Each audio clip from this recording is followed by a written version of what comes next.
Dear students, good morning. मैं नरेंद्र कुमार एक बार फिर से आप लोगों के लिए कक्षा 9 की रसायन विज्ञान पाठ 1 के उसी के आगे कल हमने आप लोगों को पदार्थ तथा पदार्थ की अवस्थाएं और ठोस के गुणधर्म लिखवाए थे। आज उसी के आगे लिखना है द्रव के गुणधर्म। इसको लिखने से पहले चैनल को सब्सक्राइब अवश्य कर लें, जिससे आने वाले सभी वीडियो आपको आसानी से प्राप्त कर सकें।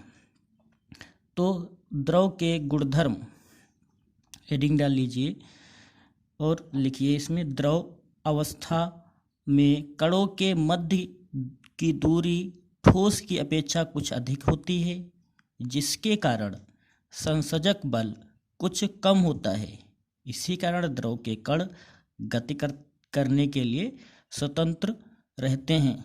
जब कणों के मध्य दूरी अधिक होगी तो कण जो है इधर उधर घूमेंगे, गति करेंगे। इसलिए संसर्जक बल जो है कुछ कम होता है, क्योंकि जितने पास होंगे संसर्जक बल उतना ही अधिक होगा। इसलिए कण जो है गति करने के लिए स्वतंत्र रहते हैं। द्रव अवस्था के निम्नलिखित गुणधर्म हैं। नंबर 1 हेडिंग डाल लीजिए आकार। आकार में लिखिए जैसे द्रव के कण गति करते रहते हैं, इसलिए इनके स्थान स्थिर नहीं रहते हैं, इसलिए द्रव का आकार निश्चित नहीं रहता है। जब द्रव के कण जो हैं वो गति करेंगे तो उनका स्थान निश्चित नहीं रहेगा, एक स्थान से दूसरे स्थान तक जाएंगे तो उनका आकार भी निश्चित नहीं रहेगा। जैसे पानी, द्रव जैसे पानी है, पानी अगर आप किसी गिलास में रखते हैं तो वो उसका आकार लेता है, या किसी और बर्तन में रखें, मग में रखें तो उसका आकार ले लेगा, तो उसका जो है आकार कोई निश्चित नहीं रहता है। इसी तरह नेक्स्ट हेडिंग दूसरी आयतन।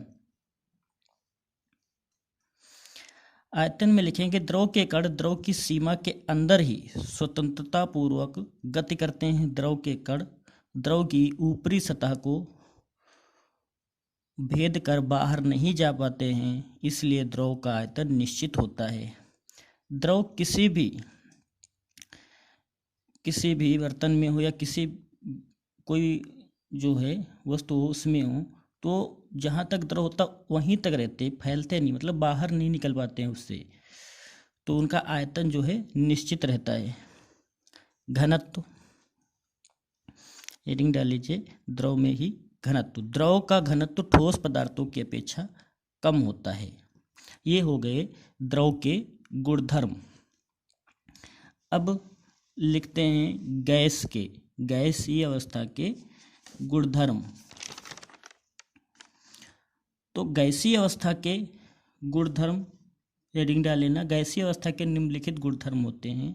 इसमें भी नंबर 1 आकार। गैसों के कण गतिशील अवस्था में रहते हैं, अर्थात इनके स्थान स्थिर नहीं रहते हैं, इसलिए गैसों का आकार निश्चित नहीं है। जिस पात्र में गैस भरी जाती है उसी का आकार धारण कर लेती है। गैस के कण जो होते हैं वो अत्यधिक गतिशील होते हैं। वो जिस भी पात्र में भरे जाते हैं वो उसका स्थान धारण कर लेते हैं। जैसे कोई सिलेंडर जो है उसमें गैस भरी गई तो उसका आकार ले लिया। अगर कोई छोटे सिलेंडर में गैस भरी जाती है तो उसका आकार, मतलब गैस जो है किसी भी पात्र में भरी जाती है तो वो उसके आकार पूरे भरे में फैल जाते हैं और गतिशील रहते हैं, बहुत अधिक गतिशील होते हैं, इसलिए इनका आकार जो है निश्चित नहीं होता है। नंबर 2 हेडिंग डाल लेना इसी में आयतन। आयतन गैसों के कण स्वतंत्रतापूर्वक तीव्र वेग से सभी दिशाओं में निरंतर गति करते रहते हैं, इसलिए गैसों का आयतन निश्चित नहीं होता है। नेक्स्ट हेडिंग नंबर 3 गतिज ऊर्जा। गैसीय